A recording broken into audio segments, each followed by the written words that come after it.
Sunday, a good day to correct some false teaching and lies that you've been told while sitting in church or even watching movies, reading books. Moses, chosen by God, given the 10 Commandments.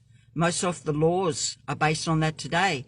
Even your Constitution in America some of it is based on the 10 Commandments.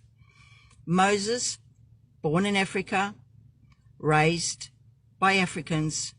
Moses was a Hebrew, an Israelite, and a black man. All Hebrews were black. He married a woman from Ethiopia, and his sister Miriam didn't like this. She didn't like it because Ethiopians had a different culture to them. So she was talking bad about Moses marrying out of his race. So God was listening to this, and God said, Miriam, Aaron, who the one she was gossiping to, and Moses, please come to the temple steps.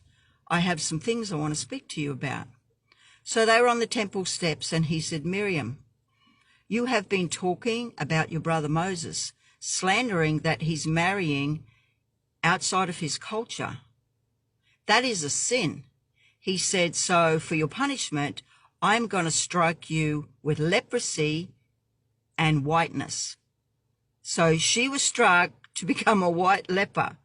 Now, you can read all this for yourself. The whole story is in Numbers 12, starting at verse 1.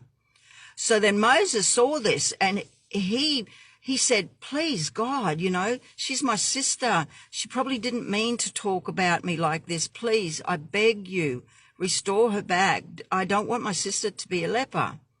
So God, he loved Moses. So he said, Moses, if she was talking bad and your father found out and spat in her face, for 7 days she would be ashamed and have to stand outside the house.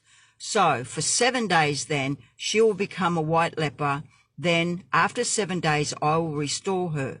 But do not forget this lesson. So this you can read for yourself. So next to racism, which is a very dark thing in people's hearts, is jealousy and envy. And be very careful, because what the Bible says about envy is, and you can read it, Proverbs 14:30, it rots your bones.